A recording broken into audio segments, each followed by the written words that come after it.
ముఖ్యంగా రైతులు ఖరీఫ్లో కరువు, ఇప్పుడు రబీలో కరువు. ఈవీఎంలన్నీ మేనేజ్ చేయగలడు కానీ చంద్రబాబు నాయుడు కరువుని మేనేజ్ చేయలేకపోతున్నాడు. ఆయన ఎప్పుడు వచ్చినా ఏ విధంగా కరువుతో జిల్లాలు రైతులు ఎలా అల్లల్లాడిపోతున్నారో మనం కళ్ళారా చూస్తున్నాం. ఈరోజు రైతులకి రైతు భరోసా లేదు, గిట్టుబాటు ధర లేదు, కరువు వస్తే దానికి కాంపెన్సేషన్ లేదు. ఈ విధంగా రైతుల్ని మోసం చేస్తూ ముందుకు వెళ్తున్నారు. అండ్ సిగ్గు లేకుండా ఎన్నికల ముందు లోకేష్ గారు చేసిన కామెడీ పాదయాత్ర 2 రోజులు చేస్తే 2 రోజులు రెస్ట్.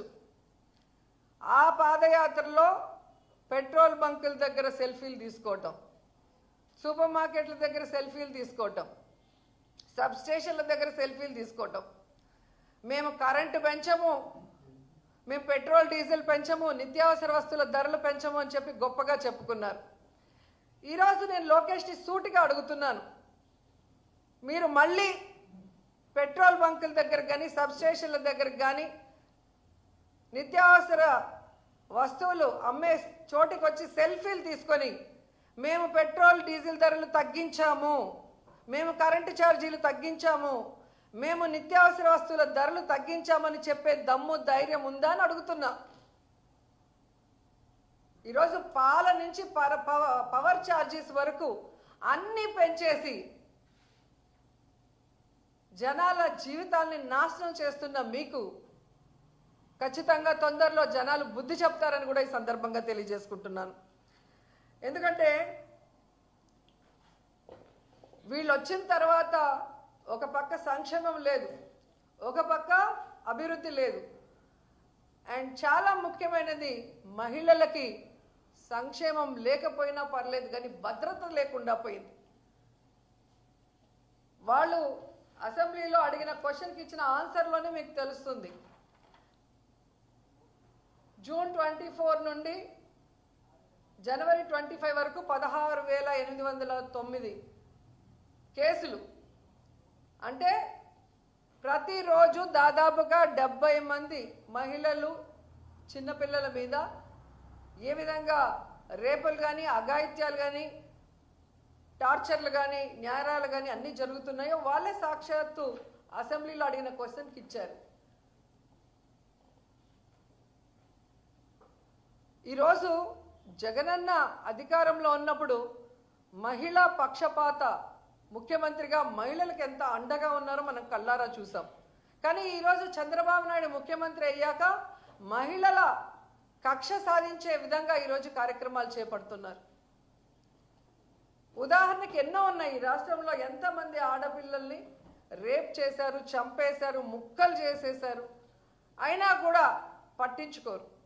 ఎక్కడికి ముఖ్యమంత్రి కానీ డిప్యూటీ కానీ హోంమంత్రి కానీ రావటానికి కూడా మనసు సహకరించదు. ఎందుకు ఇవన్నీ జరుగుతున్నాయి అంటే వీళ్ళు విచ్చలవిడిగా ఈరోజు మద్యాన్ని ప్రవహింపజేయటమే. ఎక్కడ చూసినా బెల్ట్ షాపులు, గంజాయి, డ్రగ్స్ ఈ రాష్ట్రంలో ఉన్న యువతని నాశనం చేస్తుంది. ఆ యువత చేతిలో ఈరోజు ఆడపిల్లలు బలి అవుతున్నది నిజం కాదని అడుగుతున్నా.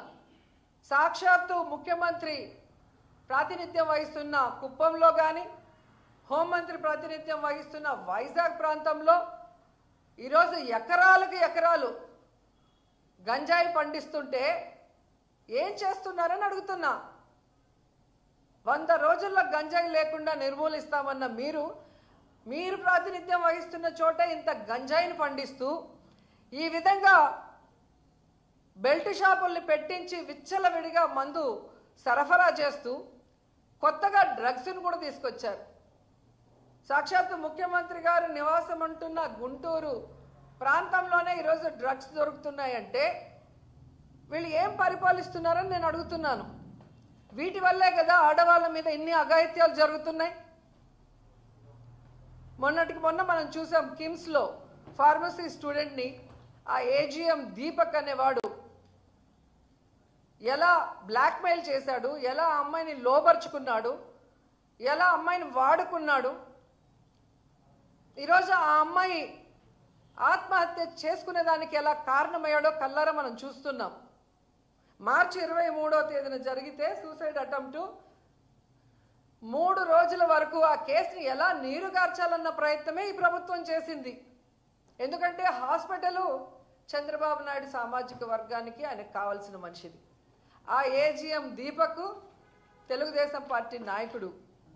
సో వాళ్ళని కాపాడటానికి ఆ తల్లిదండ్రులకి కడుపు కోత మిగిల్చే విధంగా ఆ కేసును నీరుగారుస్తూ ఆ అమ్మాయిని అదే హాస్పిటల్లో ట్రీట్మెంట్ చేస్తున్నట్టు నటించడం అనేది దురదృష్టకరం.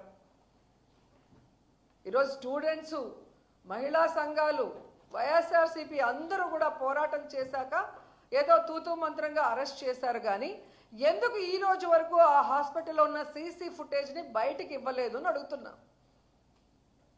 పాస్టర్ గారి విషయంలో వాళ్ళ ఇష్టానికి అక్కడ ఒక సీసీ ఫుటేజ్, ఇక్కడ ఒక సీటీ ఫుటేజ్ అని చూపిస్తూ ఎలా కేసులు డైవర్ట్ చేయాలనుకుంటున్నారో మనం కళ్ళారా చూసాం.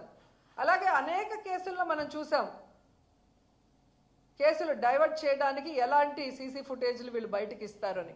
కానీ ఈరోజు వాళ్ళ హాస్పిటల్లో ఆ అమ్మాయి చావు బతుకుల మధ్య కొట్టుమిట్టాడుతుంటే ఎందుకు ఆ అమ్మాయికి ఆ పరిస్థితి తీసుకొచ్చిన ఏజీఎం దీపక్ని లోపల వేసే విధంగా బయటికి రాకుండా ఆ సీసీ ఫుటేజ్ ఎందుకు బయటికి రాలేదు అని అడుగుతున్నా. ఎందుకంటే ఆ అమ్మాయే తీసుకుంది మెడిసిన్ అని చెబుతున్న వీళ్ళు ఆ మెడిసిన్ వాళ్ళే తీసుకోలేరు అని ఆ అమ్మాయితో చదువుతున్న మిగతా అమ్మాయిలు చెప్తున్నారు కదా టీవీల్లో. ఈరోజు ఆ అమ్మాయి లెటర్ ఏదైతే సూసైడ్ చేసుకుందని మీరు చెప్తున్నారో దానికి ముందు రాసిన లెటర్ బయటపడింది కాబట్టి ఈ ఏజీఎం దీపక్ అనేవాడు ఆ అమ్మాయి జీవితంతో ఎలా ఆడుకున్నాడో, అమ్మాయికి నరకం ఎలా చూపించాడు అనేది బయటపడింది. సో అది హత్య, ఆత్మహత్య అనేది ఇప్పుడు అనుమానం వస్తుంది. ఎందుకంటే ఆ అమ్మాయి ఆ మెడిసిన్ ఎక్కించుకోలేనప్పుడు ఆ అమ్మాయికి ఆ మెడిసిన్ ఎవరు ఎక్కించారు, ఆ అమ్మాయి చావు బతుకులో ఉండడానికి కారణం ఎవరు అనేది ఆ సీసీ ఫుటేజ్ బయట పెట్టాలని కూడా డిమాండ్ చేస్తున్నాం. ఎందుకంటే ఈరోజు పోలీసులు ఎలా తయారయ్యారంటే తెలుగుదేశం పార్టీ కార్యకర్తల్లాగా తయారయ్యారు. ఈరోజు ఎవరికైనా అన్యాయం జరిగితే న్యాయంగా కేసుని ఎక్కడ కూడా డీల్ చేయరు. ఈ రెడ్ బుక్ రాజ్యాంగం కోసం బ్లడ్ బుక్ అని పెట్టుకొని ఏ విధంగా పోలీసులే దగ్గరుండి తప్పులు చేస్తున్నారు అనేది మనం స్పష్టంగా చూస్తున్నాం. ఏ విధంగా నేరస్తుల్ని కాపాడటానికి పోలీసులు ప్రయత్నం చేస్తున్నారు, కేసుని డైవర్ట్ చేయడానికి ఏ విధంగా నీరుగార్చడానికి ప్రయత్నం చేస్తున్నారో ప్రతి చోట కూడా మనకు కనిపిస్తుంది. అంతేకాకుండా ఈ వైస్ మేయర్లు కానీ ఎంపీపీలు, వైస్ ఎంపీపీల ఎలక్షన్ రోజు కూడా పోలీసులు తమ అధికారాన్ని ఎలా మిస్యూజ్ చేశారనేది కూడా మనకు స్పష్టంగా కనిపిస్తోంది.